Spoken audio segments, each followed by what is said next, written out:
Welcome to Kingdoms in Conflict. I'm your host, Dr. Eric Wallace. In the last show, we asked, can science point us to God? Can the nemesis of the church for the past 2 centuries now recognize the existence of a creator?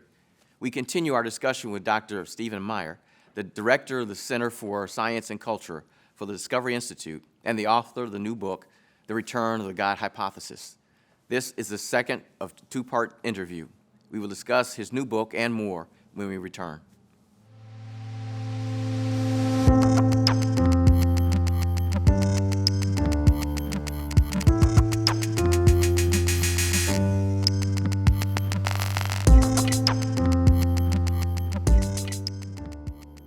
Welcome to Kingdoms in Conflict. I'm your host, Dr. Eric Wallace. We're privileged to have Dr. Stephen Meyer with us again for a second time. Thank you, sir, for being here. We had so much information last time, we decided to do a second one. So how are you, sir? I'm great and delighted to be back with you. Thanks for having me on again. Now, I think, correct me if I'm wrong, but I think we were talking about the 3 discoveries and how you looked at them through 4 different worldviews. And I think we were on, which one? You have to remind me. Well, I was talking about the evidence that we have for the beginning of the universe and making the case that a materialistic worldview can't account for the origin of matter, space, time, and energy a finite time ago, because before there was a material universe, there was no matter and energy to cause the material universe to come into existence. So if matter and energy are what come into existence along with space and time at the beginning of the universe, that's what we mean by the beginning of the universe, then it's very difficult to posit that there was a prior material state that brought the universe into existence, because it's precisely matter and energy that come into existence with the origin of the universe. So right. Materialism is an inadequate explanation for the origin of the universe.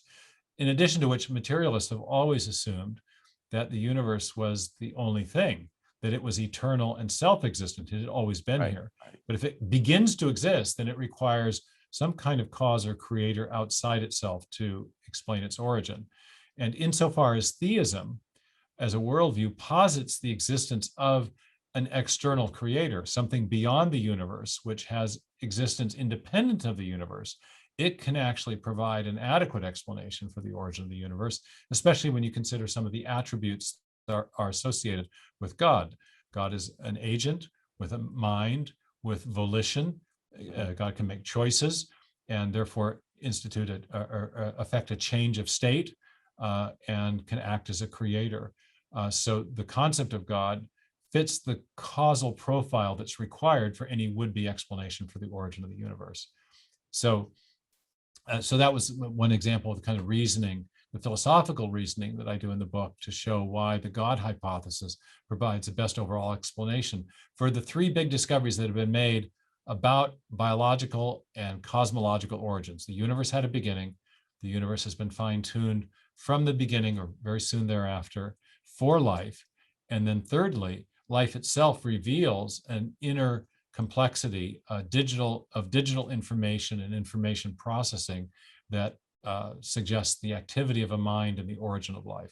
The whole idea of the deist, the whole idea that God kind of set this thing up and then stepped away, is that where the theistic evolutionists kind of come in, or is that something? Well, the theistic evolutionists deny that they're deists, and I think properly so, because they do believe that God is upholding the laws of nature on a moment-by-moment basis. But like deists, they do propose that the universe may have been set up from the beginning, and then the evolutionary process took over. I show in the book that that's implausible scientifically, to think that the information needed to build life could have been front-end loaded at the very beginning of the universe. Mm-hmm. We don't even have atoms for 380,000 years after the beginning of the universe. The early state of the universe is a hot plasma state, and there's no conceivable entity which could store information for building life in that state. And instead, I show that the information that's necessary to life would have needed to arise long after the beginning. And that suggests not a deistic creator, but a creator who is active, an intelligent agent who is active in the universe long after the beginning. And so the deistic explanation might do a good job of explaining the origin of the universe and even its fine-tuning, but it doesn't do a good job of explaining the bursts or infusions of information that arise long after the beginning. And then the pantheist, basic idea whether God is in everything. Yes, that's the idea that God is in everything, but God is not a conscious agent in the pantheist conception. A pantheistic God is a kind of impersonal force that pervades all of nature, and all of nature is part of God, and God is in all of nature. But God is not an agent or a person to whom you could pray or with whom you could communicate, nor an agent who communicates in any way or has thoughts in the sense that persons have thoughts. And yet what we find in life and in the fine-tuning of the universe are phenomena that really require intelligence to explain. What we know, again, from, as we spoke in the last segment, what we know from experience is that information, especially in a digital or alphabetic form, always arises from an intelligent source. We found such information in the DNA molecule and in other structures in living cells, and that suggests the prior activity of a designing mind. Pantheism denies the existence of such a mind. So does materialism.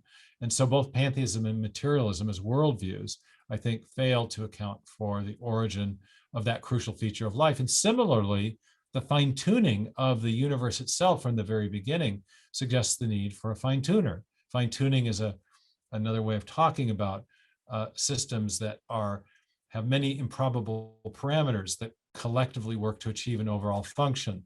Things that we would describe as finely tuned are French recipes or internal combustion engines or the workings of hardware and software in a computer together. Right. So finely tuned systems in our experience always come from intelligent agents, from minds. Therefore, the fine-tuning is naturally suggested a fine-tuner. And yet, pantheism denies the existence, the pre-existence of a mind, and so does materialism. Pantheism also implies that God and matter are coextensive. They are one and the same. If matter comes into existence a finite time ago, then before that, there was no matter, and therefore no pantheistic God as well. So pantheism, like materialism, has difficulty explaining all three of these big discoveries.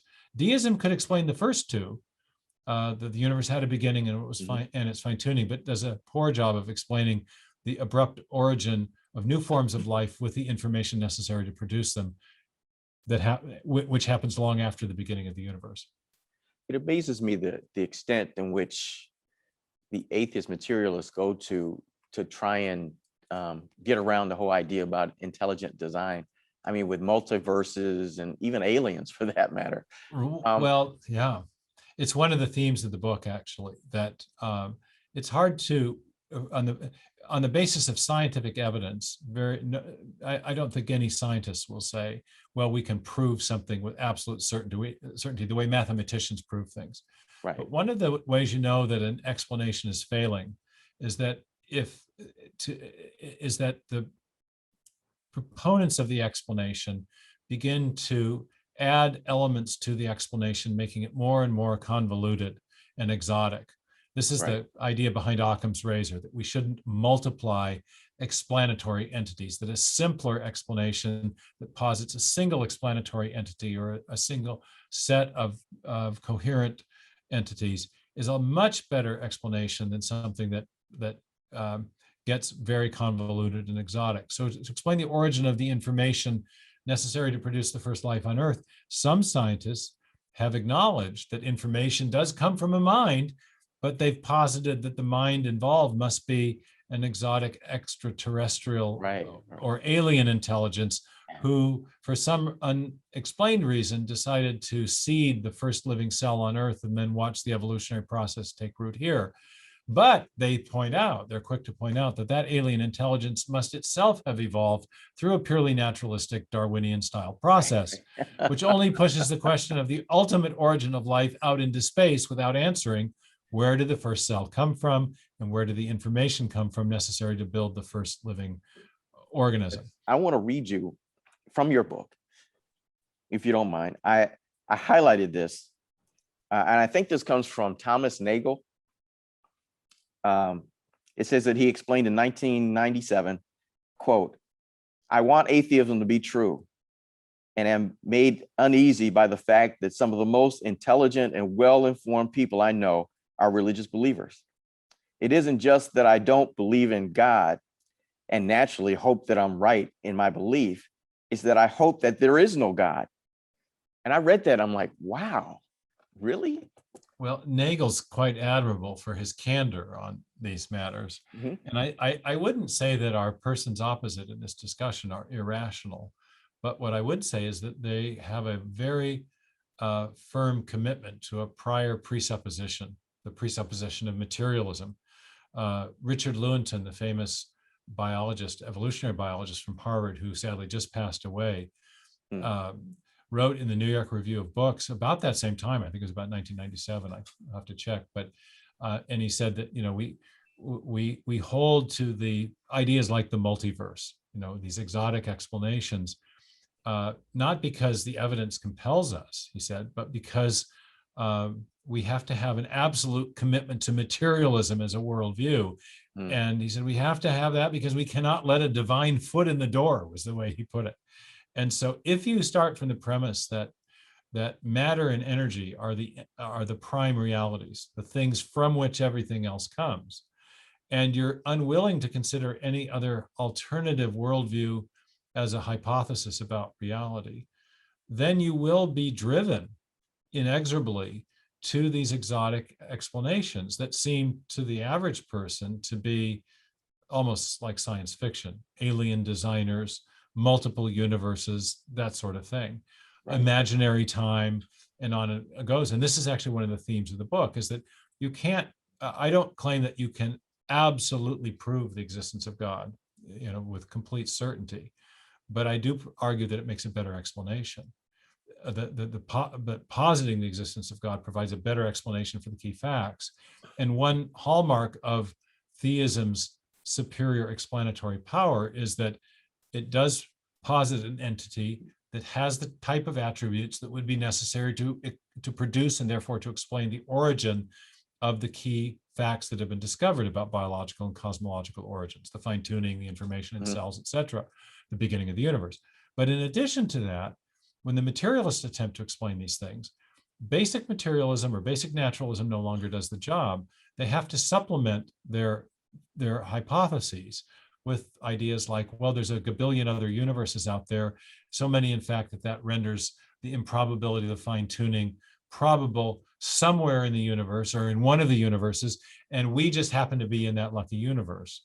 And I explain in the book that, first of all, that's very convoluted from an Occam's razor sense. They're multiplying explanatory entities, billions and billions of other universes, and as it turns out, two different universe generating mechanisms, each of which must posit additional purely abstract theoretical entities like multiple dimensions of space and strings as the fundamental unit of the universe or matter, and so on. So the multiverse is much more complex, but it also doesn't, as it turns out, ultimately explain the origin of the fine-tuning, because for the multiverse hypothesis to work, the proponents have to posit prior universe generating mechanisms that would spit out all these universes. And it turns out that those universe generating mechanisms themselves, even in theory, have to be finely tuned to plausibly produce a bunch of new universes. So there's good reasons to prefer the theistic explanation over the materialistic ones, even the exotic new ones that involve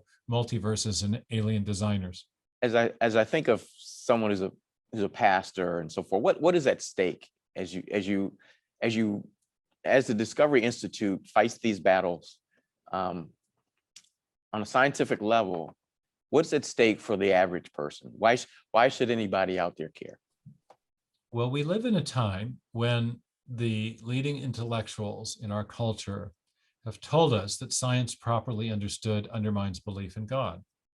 When we look at the polling data that we have about religious belief in the country, people between 18 and 33, a younger cohort that has been polled extensively, are drifting away from traditional belief in God at a very rapid rate. And if you're a theist or a believing Jew or Christian, this is an alarming trend. It's a real shift in our culture.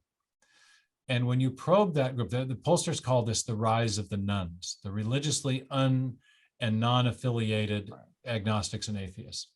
When you probe that group of young people, you find that science has played an outsized role, or their perception of what science is telling them has played an outsized role in their disaffection with religious belief. 76% of young atheists in one poll said that they believe the findings of science made religious belief less probable.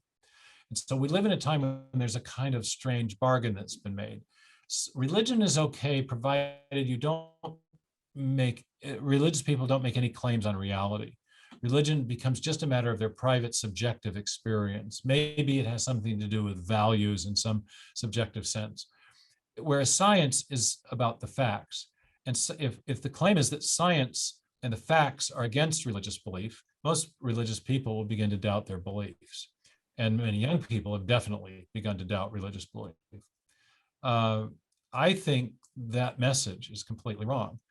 The scientific evidence isn't really consistent with the religious belief. It actually points to the reality of God.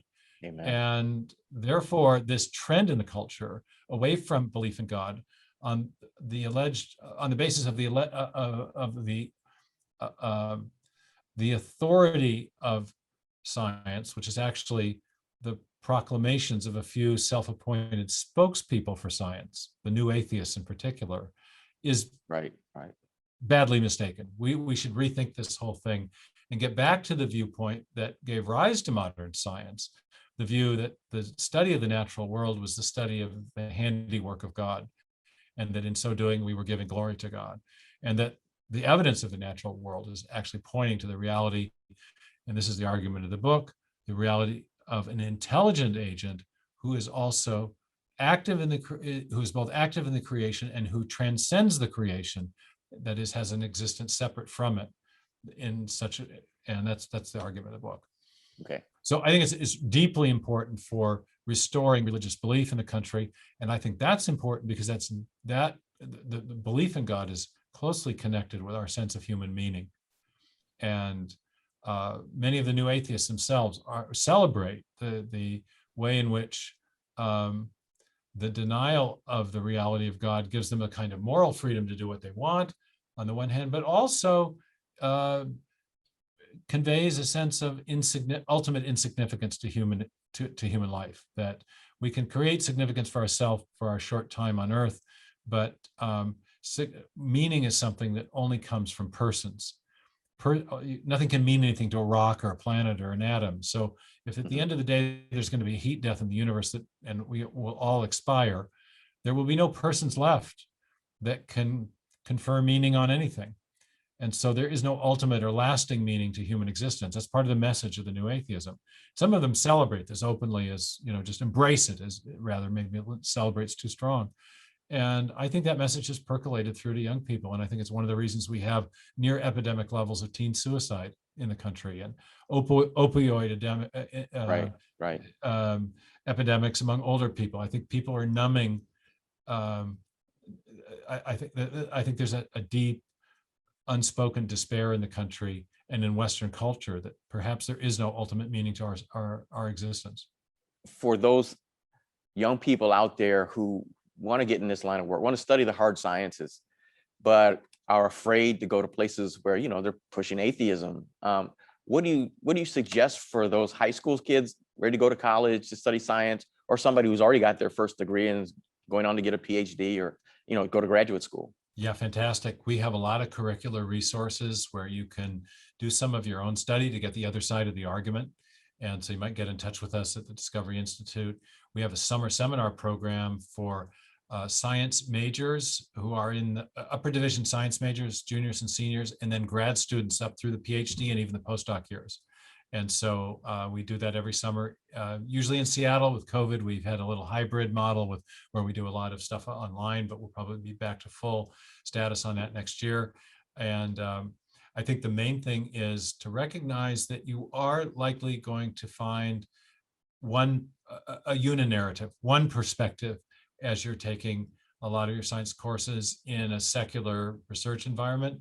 Even at some of the religious or Christian colleges, there's a lot of science professors who have adopted that Darwinian and materialistic perspective functionally, even if they still hold to religious belief privately. So to get the other side of the story, you got to find some other resources. Certainly the book that we're talking about today would be a good place to start for a lot of people, but there are a lot of other things. We have some curriculum, a book, Explore Evolution, the subtitle, The Arguments For and Against Neo-Darwinism. So if you want to be able to weigh the arguments on both sides, it's really important to get sources that allow you to look at both sides of the argument. And you've got to do some of your own study to be able to weigh the competing arguments for yourself. Because if you only get one side, I had a Cambridge supervisor when I was in grad school who said, with his British accent, he said, "Beware the sound of one hand clapping," he said, which was his way of saying if there's an argument on one side, there's bound to be an argument on the other. And if you're not getting the other side of the argument about intelligent design or what science has to say about God, you got to find some other sources. But we're a good source of those sources, and we'd be happy to help any students who reach out to us. Well, look, we just run out of time, and that was perfect. I appreciate doing 2 interviews with you. The information was golden. You guys are my heroes up there, and I'm not that crazy about the West Coast, but there are some spots where God is actually doing some things, and I'd love to have you back. Matter of fact, I would love to get you guys to come to Chicago and do some kind of we can talk about that after we get off. But excellent, maybe an event or something. Yeah, absolutely. So thank you for being with us. For those who are watching, we'll be back in just a moment.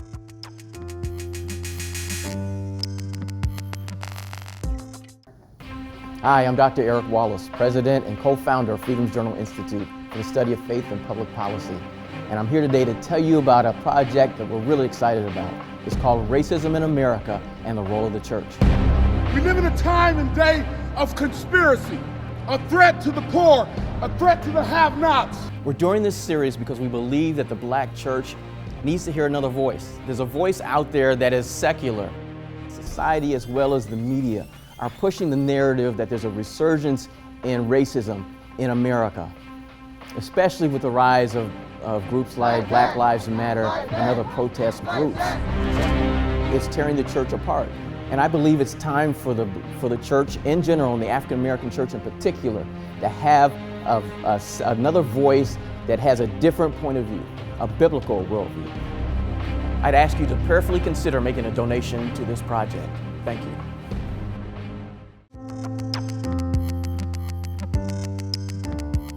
Welcome back. I asked Dr. Meyer what was at stake. Why should anyone care about the God hypothesis, that there was an intelligent designer who we call God? He alluded to the leading intellectuals expressing that, quote, science properly understood undermined belief in God, end quote. He bemoaned the fact that 18 to 33-year-olds were drifting away from the faith. He even mentioned that over 70% of young atheists felt that scientific evidence made religion less plausible. In concert with hard sciences, atheists and other disciplines in academia were also helping to erode faith in God and thus throwing our culture into chaos. The current culture wars we are experiencing regarding race, gender, sex, and education are tearing our culture apart. Critical theory, which seeks to alleviate oppression or domination from Western white culture, here Judeo-Christian values, has its roots firmly planted in Marxist ideology.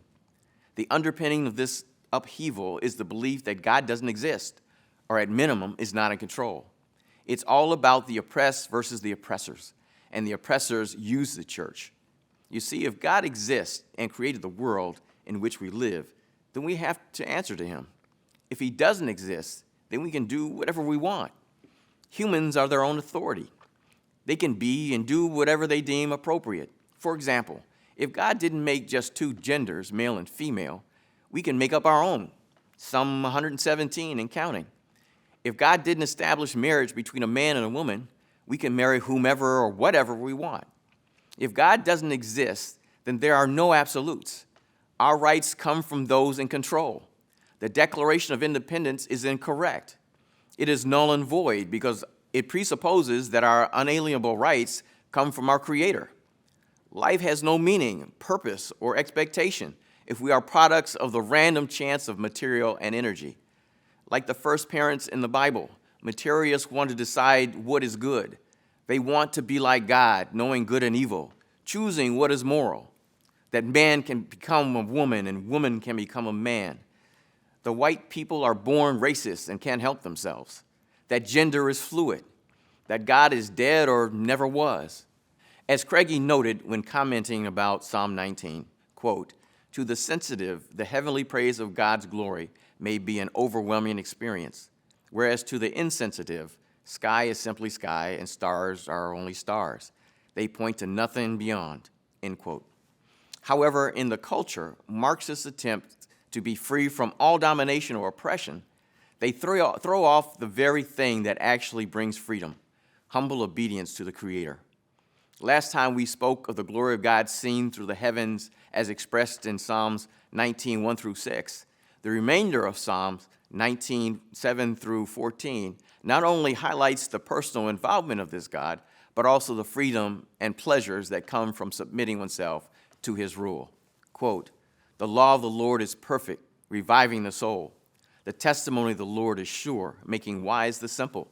The precepts of the Lord are right, rejoicing the heart. The commandment of the Lord is pure, enlightening the eyes. And the fear of the Lord is clean, enduring forever. The rules of the Lord are true and righteous altogether. More to be desired are they than gold, even much fine gold. Sweeter also than the honey and the drippings of the honeycomb. Moreover, by them is your servant warned, and in keeping them there is great reward. Who can discern his errors? Declare me innocent from my hidden faults. Keep back your servant also from presumptuous sins. Let them not have dominion over me. Then I shall be blameless and innocent of great transgression. Let the words of my mouth and the meditation of my heart be acceptable in your sight, O Lord, my rock and my redeemer," end quote. True freedom and purpose comes from following and worshiping the Creator of the universe. Domination and oppression in this psalm and life come from presumptuous sin, pride, and arrogance. One of those sins is claiming that God doesn't exist despite scientific and natural evidence, then exalting oneself like a god as the authority on the subject. Let me close by quoting Isaiah 44, 24 through 25. Quote, "Thus says the Lord your Redeemer, who formed you from the womb. I am the Lord, who made all things, who alone stretched out the heavens, who spread out the earth by myself, who frustrates the signs of liars and who makes fools of diviners, who turns wise men back and makes their knowledge foolish," end quote. We are kingdoms in conflict.